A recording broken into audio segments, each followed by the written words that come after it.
What is going on, Badger fans? Great show today. We got a great guest as we usually try to do. We're going to talk about the Daniel Freitag visit. Huge basketball visitor. Who would be a bigger get between him or Kon Kneuppel?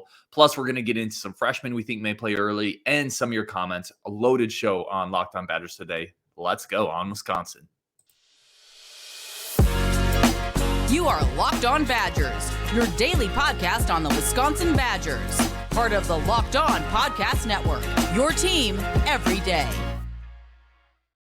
What is going on, my friends? Welcome to Locked On Badgers, your team every single day. I really do appreciate everybody tuning in. I'm your host, Ryan Herrings, as always. We got that man. We got Justin jumping on the show. We still haven't figured out a good intro theme for you, Justin. Lots of great recommendations. Greg Lincecum pumps them out. John Berger pumps them out. I just haven't found anything that clicks yet. All right. That's fair. We're working on it, though. All right. We'll figure it out. I'll try to think of some things. I need you to put some. Which seems oddly weird, trying to come up with ideas for my own. You're going to play Thunderstruck and bring me in? I thought about something like that with like some kind of pessimistic. Send it in the lefty. From beyond the light into the darkness comes Justin, right? Like some flickers. Like realistic thing, but I don't know. Keep them coming. We got a great one with Rajiv, obviously. But listen, I want to talk about huge news broke. Daniel Freitag coming for an official visit June 14th through 16th. For those that don't know, 6'2", 190-pound point guard. Also plays receiver, but I mean, he transferred to a high school in California that only has no football team. Yeah. Right? That kind of is the writing on the wall there. He's coming for an official visit. He is a 247, 97 rating in the composite, 71st nationally, 9th point guard in the country, 9th ranked point guard in the country. First of all, let's just start here. How big is this recruitment for Greg Gard and the Badgers basketball team with Daniel Freitag? He is number one with a bullet for me in terms of the recruits in this class. And he is number one because I look at it as he is a difference maker for the program. Wisconsin does not get this type of athlete at the point guard position ever. And he's not a perfect fit as a point guard, but he has athleticism and things that he can do that make you care. He's a scoring point. He's going to be a guy who assists are not big. But when was the last time you had a Wisconsin point guard that was a huge assist guy to begin with? Like, it's not really what we do. We don't have a guy that can get out and change the offense in the way that a guy like Freitag can. He can get out. He can be a fast break on his own. He's athletic, far more athletic than anyone since Devin Harris, which gives you opportunities and things that you can do to break down plays when things aren't working that you don't have right now. We had a little bit of it with Johnny Davis. It's different when it's a point guard. It just is. They typically have a better feel for the game and how to get others involved. As much as I like having a guy, a two guard who can get downhill and create, it's the secondary passing and stuff like that just typically isn't at the same level. And they're normally coming off the wing rather than coming downhill off the top of the key. But the way I look at it this way is Kon Kneuppel is an amazing half-court player.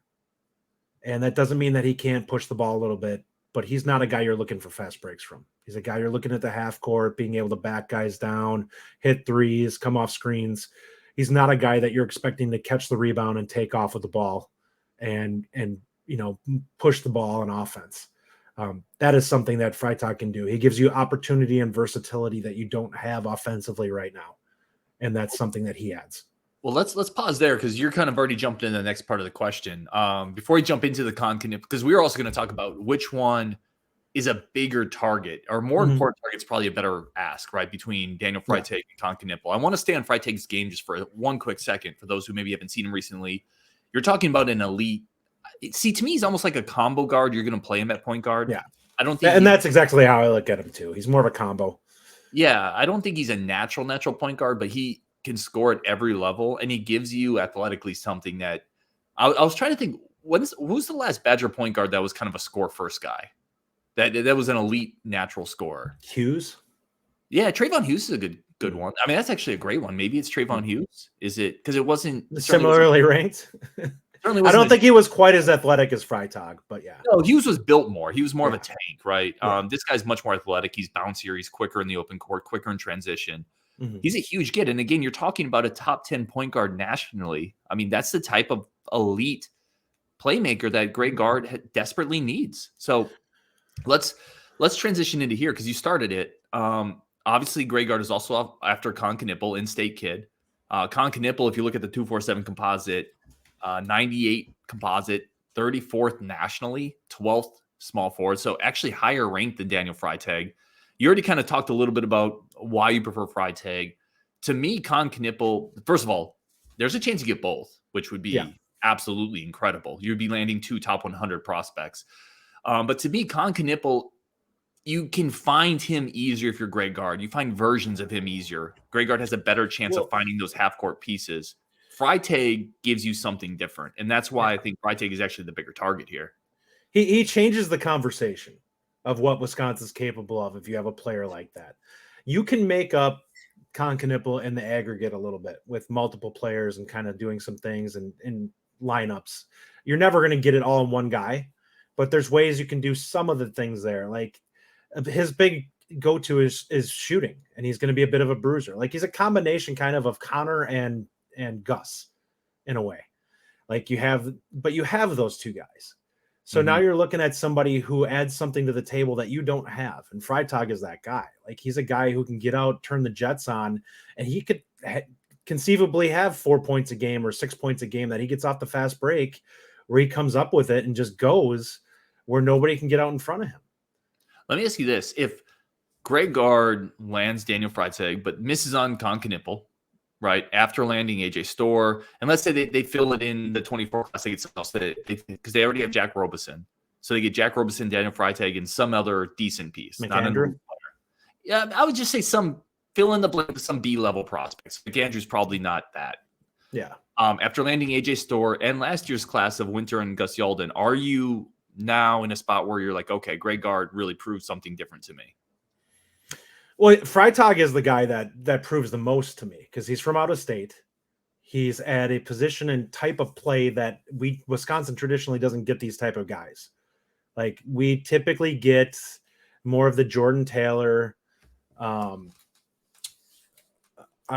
boy on our team Chucky Hepburn, now, quite frankly. Yeah, Chucky Hepburn, type guys who are more built like strong guards than guys who are quick. Wisconsin doesn't typically get quick guards. So having somebody like that, it's just a game changer. We're not used to having somebody like that provides that level of athleticism. I mean, look at what Purdue had a couple of years ago with Jaden Ivey, and they're very different players. Ivey was bigger and longer, but that type of athleticism at the point guard allows you to do some things, especially when your offense just isn't working on nights that you don't have. And I love Chucky, but there's things that Freitag can do athletically that Chucky just can't. Like he can get in the lane and cause problems getting downhill on people where they just can't react quick enough to deal with him. So I would say it's not even a Chucky thing, right? It's the fact that no one else on the roster can. Yeah, it's right? there's nobody that athletically fits what Freitag has done. And like we said, we're going back to Trayvon Hughes, or if not before him, Devin Harris, to the last time we've had somebody at that position that provided that level of athleticism. But see, I don't know if you need it at point guard, but you need somebody on the roster who can break down defenses and get and it. you potentially could have two of those guys. If you had have Storr out on the wing and you have a guy like Freitag that's the backup point, that makes things very interesting when you have your second group in. Right. I mean, if you had Chucky Hepburn with Johnny Davis and Storr, you're probably, to your point, you're probably not that worried about it. Yeah. But now you can add a Freitag into that. By the way, when Freitag comes on campus, Hepburn will be a senior. So obviously that kind of fits in an obvious need as well from a depth chart perspective. Allows him to play off the ball some too. Mm-hmm. Now I will say this: I tend to think depth charts don't matter as much in the portal era, right? I tend to think you don't as much need to stock for 2 or 3 years down the road, because if you can sell a wide open starting point guard spot, that's easier to fill in the portal era now than ever before. Yes, I'd agree with that. It's just there's guys out there like you're not going to find a game changer, but you'll find somebody that can be a solid starter. I mean, we got Klesmet last year. Like he's a prime example of a guy you can find a starter out there who's capable. Is he a guy who's going to the NBA? Probably not. But you got a guy who is going to give you really good minutes and high quality production at that spot. Going to be a 6-man this year and be incredible. Mm-hmm. Yeah, he's going to be absolutely incredible at it.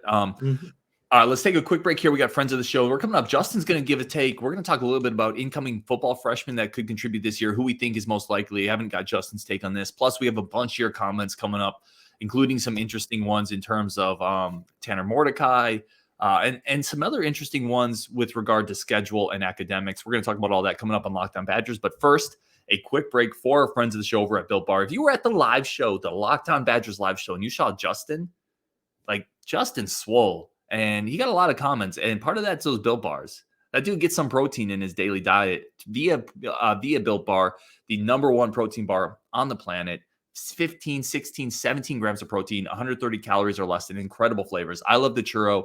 Other people love the coconut ones. There's a double brownie, which is super chocolatey, 100% real chocolate. I don't know how they've done it. We can't make healthy nachos. We can't make healthy Doritos. We can't make healthy ice cream, but we can make a healthy protein bar because Built Bar has proven it. They're incredible. And now you don't need to go online to get the boxes. You go to Walmart, get your 4-bar box. Go to Sam's Club, get your 13-bar variety box. Look a little more like Justin, right? That should be our goal this summer. Get a little healthier, a little bigger. Do it with Built Bar. It's one of my go-tos. Built Bar, you'll thank me later. Go to Walmart or Sam's Club to pick up your Built Bar variety boxes. I also want to say thank you to everybody who's tuning in again. Incredible community that we're building up, and I think we're doing it the right way. So thank you so much. Keep the comments coming. We try to keep putting them on the show. We got a bunch of them today. Let's get Justin back on. And Justin, no joke, you got quite a bit of compliments at the live show about, looks good. Well, thanks. And I'll say it's coconut almond is the way to go. I'm a big fan of that one. So let's get into this. I've talked a little bit about the freshmen that I think are going to be able to come in on the football side and potentially have a chance at cracking that 2 deep. I've talked about Jamel Howard as a guy that I really look at. Who is on your radar for the freshmen coming in? I think we would say Jamel Howard is the big one. I think he's the guy at a position where I don't know how strongly we feel about either of the guys that are there. I think we don't exactly have it in one particular player that we're looking at right now. Neal brings you some pass rush, and Gio Paez is more of a run stopper, guy who fills up the hole and kind of the tree stump and out there. So it's not a perfect fit. I think you get a little bit more of a mix with Jamel Howard. It's just, I think it's going to take him a little time physically to kind of be ready to go.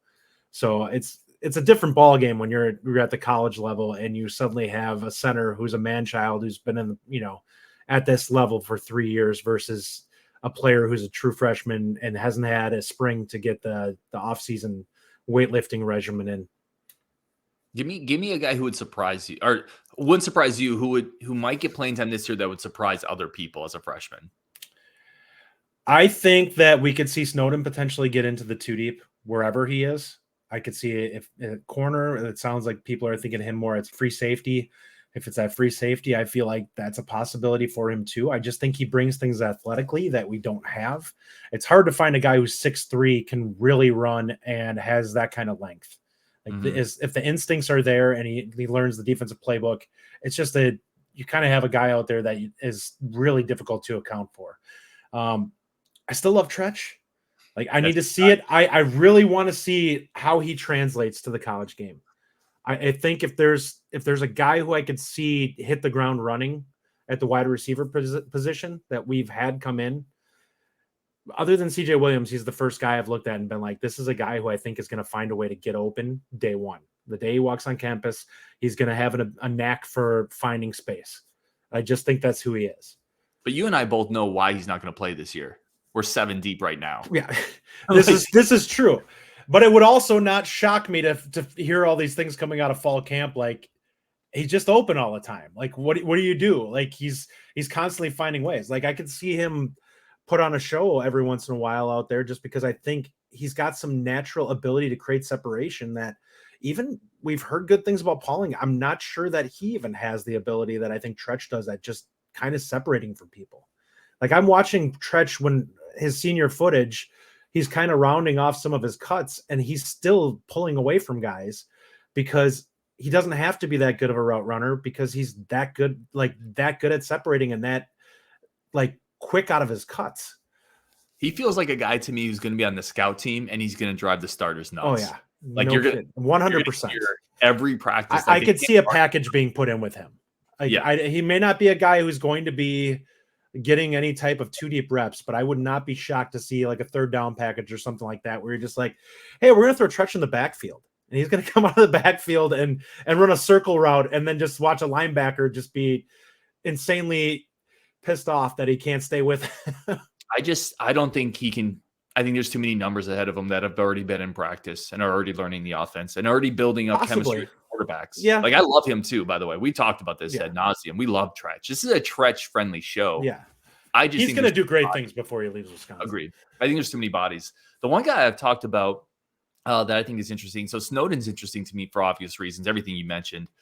The one guy I've talked about before that I think is a little interesting is Nate White. I just think the running back depth chart is super shaky. And I think if it was last year's coaching staff, I would say no chance. This year's coaching staff with Longo, who believes in speed and space, maybe there's a slight chance that I don't think it's likely, because I think Yakimelli and Acker both have a better chance than him. Bortolotti has a better chance than him, quite frankly.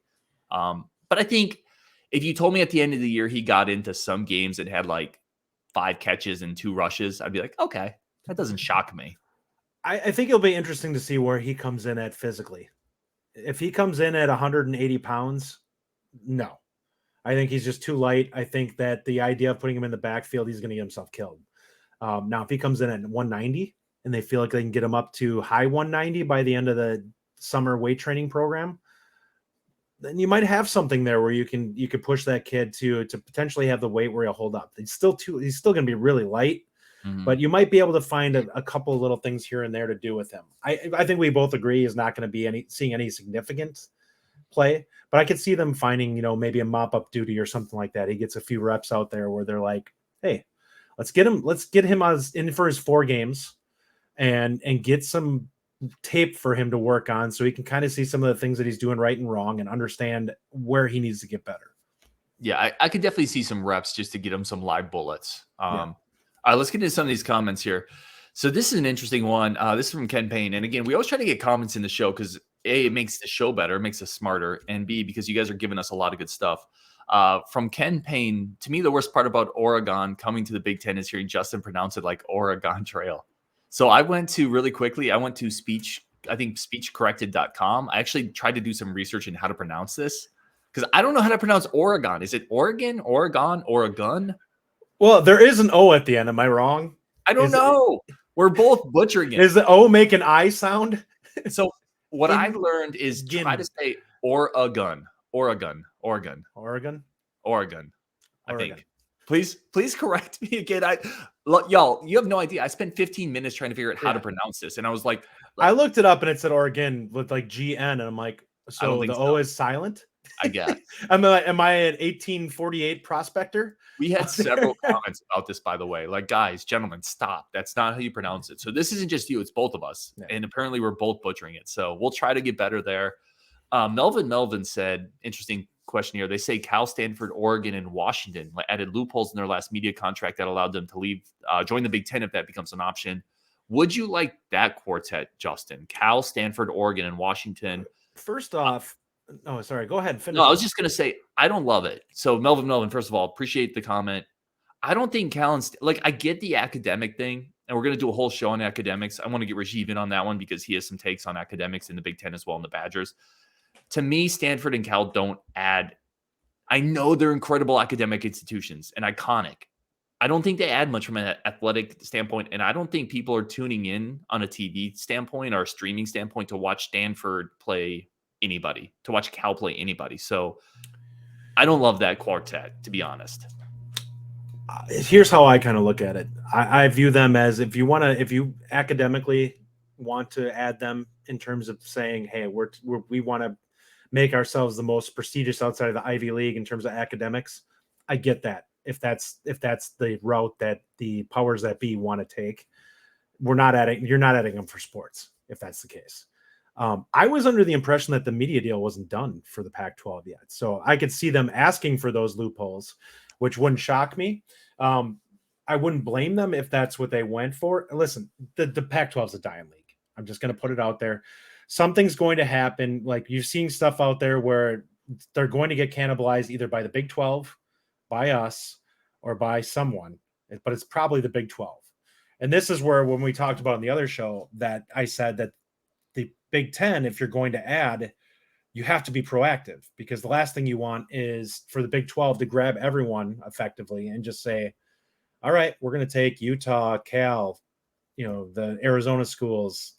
We're going to take Oregon and Washington. And suddenly now it's like, okay, well, what does that leave, the Big Ten? Because they're going to, academics are going to be a major issue.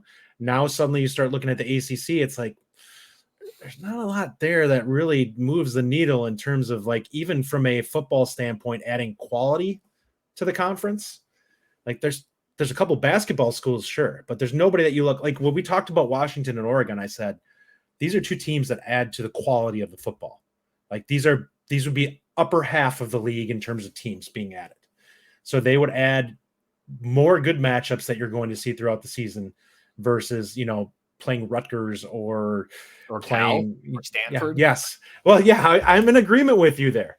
Unless we're turning into a baseball league, I don't think we need to worry about those. We're not. Listen, let's be honest, dude. We're not trying to win at the academic decathlon. Like, I get it. Like, those schools are iconic, and there's a lot of people that really value Big Ten academics. But this is an athletic decision. Nobody is merging. Nobody's out there trying to poach Colgate or Brown or right. Like, you're trying to do this athletically. Yeah. So prioritize that. The other thing I would say really quick, and I'm going to bring up this other comment that kind of agrees with you, Justin, even though I disagree with kind of you and Commandant Klink on this. By the way, Commandant Klink is the man. He said, I agree with Rajiv about bringing in new members to the conference. Times have changed and you better adapt and be a leader. Justin, you're kind of saying something similar to that. I actually push back a little bit on that, and then we're going to take a quick break, but I want to say, we'll get back to this on the other side. I want to say, I don't think the Big Ten needs to do anything. Like, the Big 12 could absorb everything in the Pac-12, and it's still a second-tier conference because there's no marquee program left in the Big 12 or the Pac-12, quite frankly. I don't think anything's knocking the Big Ten off the perch of number one or number two in athletic conferences, and I don't think you need to go out and grab schools to maintain some status quo because it's not going away. We already signed our media rights deal. I don't know. I want to get your take on that coming back. We got to take a quick break coming out of the break, but Commandant Klink certainly just seems to disagree with me on that. And Justin, I think, and Rajiv both do as well. So we're going to get into that after this, but a quick break for our friends of the show. Want to say again, thank you for everybody tuning in. A bunch more comments coming up. We'll get Justin back on the show, but thank you again for making Locked On Badgers one of your first listens every day. Justin, so I kind of left it there, but I want to definitely give you the opportunity to respond to that. Just to recap it, I just don't think – I think the Big Ten and the SEC are in – obviously they are in the catbird seat. And yeah. I don't think you need to go out and add an Oregon and a Washington, for example, to stay there. Because I don't think – while I agree with you, they improve the quality to some degree, those also are not program moving or conference moving programs. They don't move the needle that much, in my opinion. I think they actually do help with the media deal long term. If you look at it, I think that the type of ratings we'll see from some of the matchups that they'll provide will have value. The problem is we're going to have teams that are just dead weight, and we have them already. And those are the ones, those are ideally what we would change. Like if we were going to swap in Oregon, whatever we want to call them at this point, I'm going to say all of them. I got it right one of the times. So the way I look at it is, listen, we can't swap out those teams the way where we're stuck at right now. If we add the strength of them, it's where I feel like you can start to challenge with looking at the SEC. Like when we talk about them, and I spoke about this before, it's the depth overall. The bottom half of their league is not where the bottom half of our league is, and that's where the difference is. And you're adding to the top half of the league with those two teams. Now, I think that what you're trying to do is you're trying to get to the last marquee team for the Big Ten is Notre Dame. Agreed. You have to find a way to get them into your league, and they don't fit anywhere else. So it's a waste of time for this to continue to kind of play out. I don't understand what the goal end game is other than arrogance. Like, and that let's be honest, that's legitimately what it is. It's arrogance. A lot of it with Notre Dame is we think we're better than everyone else. We're going to stay, independent because it's whatever. Okay. What's your company with independence? BYU, it's like, why is this something that makes you special? I guess because they have NBC, right? They have the history. They have the I mean, I would say this is an interesting thought. This might almost even be better for a better show. Bringing Notre Dame into the Big Ten gives them a financial windfall that they don't have, even with their sweetheart deal. Yeah, in a way, do you want to help them? No, I don't. Obviously, you're helping both sides. I would like to see everyone cut their legs out from under them and watch them get humbled. Is what I would like to see with Notre Dame. Yep. I want to see them be $50 million behind everyone else in terms of their media deal and have to be like, yes.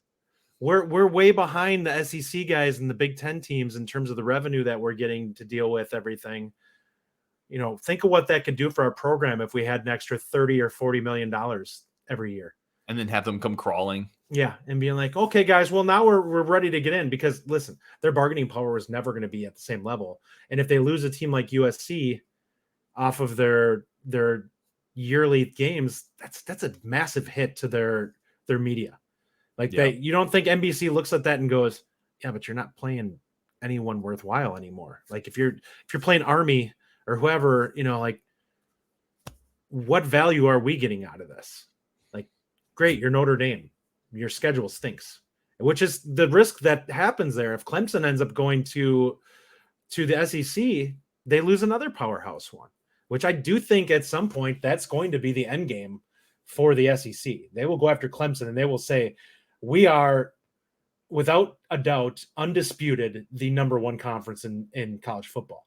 We have basically everyone that's won a national title for the last decade. So outside of Ohio State. Yeah. Outside of Ohio State. So at that point, you basically have to look at it and be like, yeah, everyone's in the second tier citizen. So for what right now, I think with the Big Ten, you try to strengthen as much as you can. You want to make that gap as small as possible. I guess where I go back to and now we're going long on this, and I don't think Washington and Oregon close that gap. Like Washington and Oregon have never won a title. Like, you know, those guys aren't closing the gap with the SEC. They're just giving you more. Listen, it's like adding. Let me think of a good Tennessee or adding. He's won a national title in the 90s. Okay, but that's Washington's won a national title in the 90s. Sure, but Tennessee is also so like they have a okay. Wait a second. Washington has been in the playoff. Tennessee has not.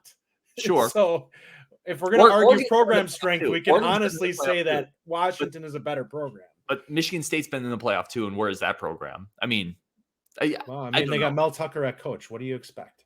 Let's get to this comment quick because I want one more comment in this one, and this is probably going to spill into another show. This conference expansion talk. This one came from Playmaker1271, and I couldn't fit his whole comment in here. But before we wrap up on this show, because we're almost at 30 minutes, I want to ask you on this one. He said, we need to stop crapping on the West. The teams in the division are actually good teams, and even matchups, almost all of them won their bowl games. They're tough as crap programs. He goes on to say that, because this comment comes from our discussion about, is losing the West really a bad thing for Wisconsin? And my point was, I don't think it is, because the West, A, hasn't helped us. And B, it's not like you're still playing Ohio State in the East. You're still getting crossover games. And that's what he went on to say, that I don't think this changes much because we were still going to play the toughest teams in the East. So I tend to agree with him, except for the fact that his first thing, we need to stop crapping on the West. No, I don't think the West is that good. There's a reason it's never won a Big Ten title since they shifted. But I do think getting out of that West helps Wisconsin because I think it forces them to up their game. What has absolutely killed the West has been that Wisconsin has never broken through. So you look at it and it looks like a bunch of teams that are not quite there in terms of it. Like every other major conference, you can look at it. Like it's like looking at the ACC. You have Clemson in their side, and then the other side's an afterthought. You have the SEC. When Georgia wasn't quite there, everyone crapped on the SEC East. You look at the Pac-12, Oregon. It's called the Ducks. I'm just going to say the Ducks and USC, and then everybody else. And Utah is trying to make more of a conversation out of that. They've done some things and they've shown out well against some really good teams, but they haven't broken through either. So what's happening is you have all these parts of a conference that just haven't quite had a team step up. Now, if Wisconsin had made the playoff, we wouldn't be hearing the shots at the West as much as we have. If USC was added to the West would no longer be, no one would be saying anything negative about the West anymore. Like if we had just dumped that, then it would be, look, it honestly would make the Big Ten more balanced, because Wisconsin and USC would be heading up the West, and you'd have Michigan, Penn State, and Ohio State in the East. It would still be, though. I mean, let's be honest. The Big Ten made their own grave here, right? You put Michigan, Ohio State, and Penn State in one division. Yeah. And part of the thing people poke fun at is Northwestern. Not Northwestern. Sorry, Iowa will occasionally pop up in the West, and they have no chance at competing against Ohio State. Wisconsin has had very little chance. The top teams, Purdue, for gosh sake, has been in a Big Ten title game. They have no chance to compete. They've all had massive warts, which is the problem. The teams from the East typically are more well built. Mm-hmm. Like even Wisconsin, a 2017 team, the passing game was the problem massively. If we had a top 30 passing offense, then Wisconsin would have been viewed as a playoff team. So agree or disagree with the comment, we need to stop crapping on the West? I don't think we can until a team proves that they deserve to be there. Like they're all teams, like I said, with warts. There's nobody that looks like you can go to bat from and be like, this season is a team to be reckoned with. Like any team in the West is only beating Ohio State if Ohio State has a bad day. It's not because they played out of their mind. It's Ohio State played down to them. And we saw that because we saw how good Ohio State can be when they go play Georgia. Now, I think you watched that game. I definitely watched that game. And when you watch the level of football that was being played in that game, the way that those teams were playing in that game, they would have beaten any team in the West by probably 35 points. Yeah, it would have been an absolute bludgeoning if they had played them. Like the game would not have been competitive after the first quarter, kind of like when we played Ohio State. Yeah, I agree with you there, man. I think until the West actually comes out and wins a big game and a title game, the criticism is more than warranted, in my opinion. But Playmaker1271, thank you for the comment. And I actually agree with your second part that I like the shift out of the divisional lineup. I think it's going to help Wisconsin in the long run. All right, let's wrap up there. Justin, thank you so much for tuning in or jumping on as always. I appreciate my friend. And for everyone listening on Wisconsin, and we'll talk again tomorrow, I'm sure.